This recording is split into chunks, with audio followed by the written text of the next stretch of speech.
vous allez bien pour cette nouvelle vidéo liée à Taïwan, à Kaohsiung. Et dans cette vidéo, qu'est-ce qu'on va voir? On va voir qu'est-ce que dit en fait de la culture française, en fait de la vraie culture française. Et surtout en fait ce que l'on va voir, c'est que moi en fait je suis le premier en fait qui voudrait avoir des choses qualitatives en France. Mais malheureusement en fait le système, les gens qui te gouvernent en ont décidé autrement. Et je vais en fait te donner en fait quelques exemples en fait qui sont très concrets. Alors déjà, si tu n'as toujours pas remarqué, effectivement quand tu es en France, parler correctement français, ça devient de plus en plus compliqué. Et tu as cette culture, alors je pense qu'aux États-Unis tu as un petit peu la même chose, cette culture où n'importe quoi, où en fait tu mixes deux mots, tu fais ouais machin, enfin dès que je passe un mois en France, c'est hallucinant. Tu entends des gens qui savent à moitié parler, tu entends des ouais frère, ouais sœur. Alors la nouvelle génération, c'est toujours catastrophique année après année. Les mecs te disent, même les filles en fait, les filles elles sont jeunes, elles te disent ouais sœur, ouais frère. Et puis en fait elles disent ouais frère, elles se rendent compte que c'est des femmes et elles te disent ouais sœur, non mais sœur. On va en passer. Et en fait ce qui est extrêmement hallucinant, c'est que en fait on te parle de langue, de choses, de trucs.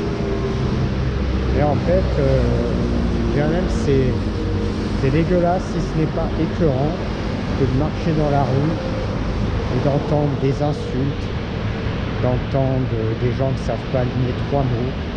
Et c'est vraiment triste, hein. Vraiment c'est triste, hein. Vraiment c'est triste. Et après, il y a des gens, par exemple comme moi, qui partent et on dit que ouais mais t'es bah, je sais pas quoi ou quoi que ce soit. En fait, moi ce qui est français en fait, tu l'apprécies plus à l'étranger que quand tu es en France, puisque en France en fait tu ne le retrouves plus. Je vais t'expliquer quelque chose qui est très concret. Est-ce qu'en France, quand tu vas dans un café, quand tu vas dans énormément d'endroits, est-ce que tu entends une musique française de... Je rigole parce que là je suis en train de bouger. Est-ce que tu entends une musique française de, je sais pas moi, 1960, 1970, dans un petit café, une petite ambiance, une petite musique classique? Est-ce que tu l'as? Bah non. En fait, tu as juste une musique agressive avec des gens qui savent pas parler français, et c'est ce que tu as dans les oreilles. Une horreur. Voilà un autre exemple de pourquoi partir de France.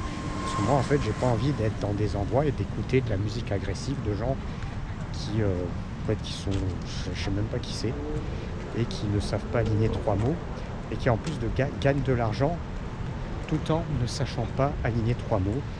Exceptionnel. Et tu vois un petit peu partout, tu as cette musique là, une horreur. Et encore ça, tu vois, quand tu étais il y a 30 ans, il y avait des personnes en fait qui faisaient des types de musique, mais ils avaient vraiment des belles paroles. Il y avait quand même de la belle mélodie, tout ça. Aujourd'hui, t'as plus rien. Et en fait, pour trouver ça, il faut que tu ailles à l'étranger. Exceptionnel. Quand j'étais à Kyoto, en fait, je suis marché dans la rue, en fait, centre-ville, où tu as un marché. Et en fait, ils te mettent une petite musique. Et de temps en temps, ça m'est arrivé l'autre jour, tu as une musique française, de 1900, peut-être 60, 1970. Et ils te passent une petite musique à Kyoto, dans la rue où tu as toutes les arcades. Et en fait, tu n'as que de la musique classique. Une musique classique avec du piano, c'est magnifique. Et tu as différentes musiques classiques. Et de temps en temps, ça m'est arrivé d'écouter musique française, 1960-1970, à Kyoto. Est-ce qu'aujourd'hui, tu vas dans n'importe quel endroit en France, tu vas écouter une petite musique de 60-70, je sais pas moi, dans un café, dans la rue? Bah non. Jamais. Jamais. Qu'est-ce que tu vas écouter des trucs en fait qui vont te brûler les oreilles. Oh, génial. Donc en fait, il faut aller à l'étranger pour avoir ça. Tu vois, à Pattaya, Terminal 21, Pattaya, t'as un café, premier étage, qui s'appelle le Café de Paris. Et dans le Café de Paris, ben, t'as quoi? T'as une musique française, années 70, ambiance rétro, années 70. Et en fait, si tu veux écouter une musique française, années 70, où est-ce qu'il faut que tu ailles? Terminal 21, Pattaya, le café, au premier étage. Et si tu veux trouver ça en France, ben, tu ne trouves pas. Et en France, tu as un café où tu as une musique années 60, 70, rétro? Non, je trouve ça nulle part. Hein. Bah voilà, si je vais en Thaïlande, je peux trouver ça. En plus de ça, tu as des photos, tu vois, tu as des photos sympas, comment la ville était en 1960, 1970, donc ça donne une petite ambiance rétro. En fait, voilà, ça te rappelle des bons souvenirs, mais malheureusement, ben, pour te rappeler les bons souvenirs, ben, il faut aller les chercher à l'étranger. Taïwan, ici, tu as un Luiza Coffee, et dans le Luiza Coffee, en fait, la musique qui te passe, c'est de la petite musique classique, magnifique. Voilà, violon, machin, tout ça. T'as pas un bruit. Et là, c'est pareil, en fait, si j'étais en France, au lieu d'avoir une petite musique classique, pas un bruit de violon, t'aurais une musique agressive avec des gens qui savent pas parler français. Et après, en fait, les gens t'expliquent que pourquoi, en fait, voilà, pourquoi t'en as marre, pourquoi tu vas aller dans d'autres endroits. Bah, voilà, en fait, je veux trouver de la vraie culture, de la qualité, une musique, en fait, à l'ancienne. Bah, faut que tu ailles à l'étranger.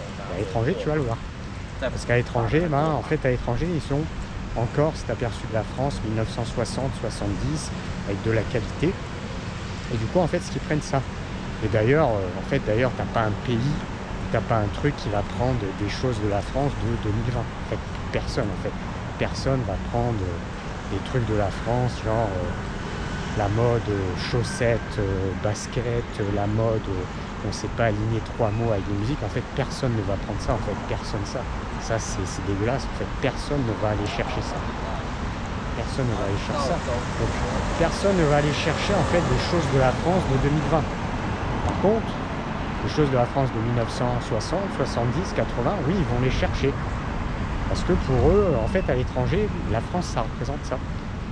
Par contre, les nouveaux trucs, en fait, personne va aller chercher un truc de 2020, un mec qui sait pas... en fait, personne va aller prendre une chanson de 2020 française avec un mec qui sait pas parler français, en fait. À l'étranger, personne ne va prendre. Par contre, aller chercher les choses 60-70, ils vont les chercher. Ce qui est logique. Et en fait, quand tu es en France, ben, ces choses-là, en fait, tu ne les trouves même pas, en fait. Même dans ton pays, tu les trouves même pas. Ben, voilà. Et après, les gens se posent des questions. Pourquoi? En fait, c'est simplement des réalités. Comme notre type de réalité, bah, c'est pareil, en fait. Mais ça, c'est pareil un petit peu partout en Europe. En fait, tu vas dans des endroits et, je sais pas, en fait, tu marches dans la rue et puis tu te rends compte, en fait, que tu as plus de kebab que de restaurants nana. Alors après, les gens se posent des questions. Pourquoi ça va pas?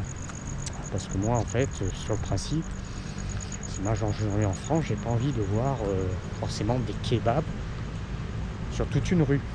Tu vois, si j'en vois un ou deux sur la rue dispatchés par rapport au reste, ça me va. Si je vois que ça, ça me va. C'est comme si en fait ici j'étais à Taïwan et en fait tu avais plus de restaurants, je sais pas moi. C'est comme si ici tu avais tu vas dans une rue et tu n'as que des restaurants thaïlandais, que des restaurants japonais, que des trucs comme ça, et tu as bien plus que des restaurants chinois ou des restaurants taïwanais. Je serais pas forcément très content. Voilà. Comme quand tu vas en Suède, tu tu vas en Suède et que tu marches dans un endroit et que tu vois plus de kebab que de trucs basiques suédois, bah, ça peut te poser un problème. Ouais, ça peut te poser un problème. Ce qui est en fait logique, puisque en fait une personne de base n'a pas envie de voyager en Suède pour voilà, une personne qui voyage en Suède a envie de voir la Suède en fait. Et donc du coup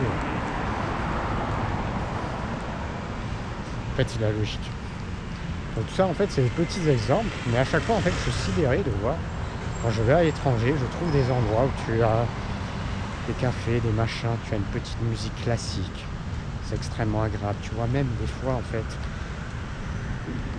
j'ai plus d'exemples en tête, mais combien de fois j'ai vu des trucs où tu as de la musique française à l'étranger, mais à chaque fois c'est toujours pareil en fait. La musique c'est 1960, 70 jusqu'à 80, tu as la musique classique, en fait tu as tout ça, tout ce qu'il y a derrière, t'as rien en fait. Personne n'a envie en fait quand tu es à l'étranger, qui plus est dans ces pays d'Asie, d'aller chercher la musique de bof, les machins de bof que tu as en 2020. En fait personne ne veut ça, en fait personne ne veut ça. Il n'y a qu'en Occident où les mecs ils sont satisfaits de ça. Personne ne veut ça en fait, personne ne veut ça. Et voilà, donc c'est simplement des petits exemples. Et je me souviens quand j'étais à Kyoto, l'exemple est extrêmement criant, et c'est magnifique en fait. Tu marches dans un hall, tu as toute une structure au-dessus de toi, tu as que de la musique classique. En France, tu n'aurais pas de la musique classique. En fait, en France, tu aurais une musique agressive avec des paroles qui sont dégueulasses. C'est ça c'est ça aujourd'hui, comme l'Occident. Et là, voilà. Là, ils sont capables de conserver un certain nombre de choses. Et c'est bien. C'est bien. Tu vois, Japon, par exemple, Kyoto, sur le hall, magnifique. Et tu as une magnifique musique.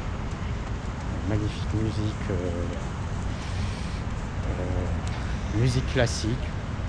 Tu as plein de musique classique. C'est magnifique. En fait, tu marches, tu as de la musique classique d'ambiance, c'est exceptionnel. Et même dans les rues, tu as de la musique classique d'ambiance. C'est exceptionnel. C'est mieux que de la musique agressive avec des gens qui savent pas parler. Voilà. Mais là encore, en fait, c'est toujours pareil, en fait, quand tu dis la vérité, de toute manière, en fait, voilà, tu peux pas dire la vérité. Mais vu qu'on peut pas dire la vérité, mais on dit pas la vérité. Qu'est-ce qui est mieux? Voilà. Allez, on va se mettre cette petite vidéo. Pour notre vidéo, je vais dire à bientôt.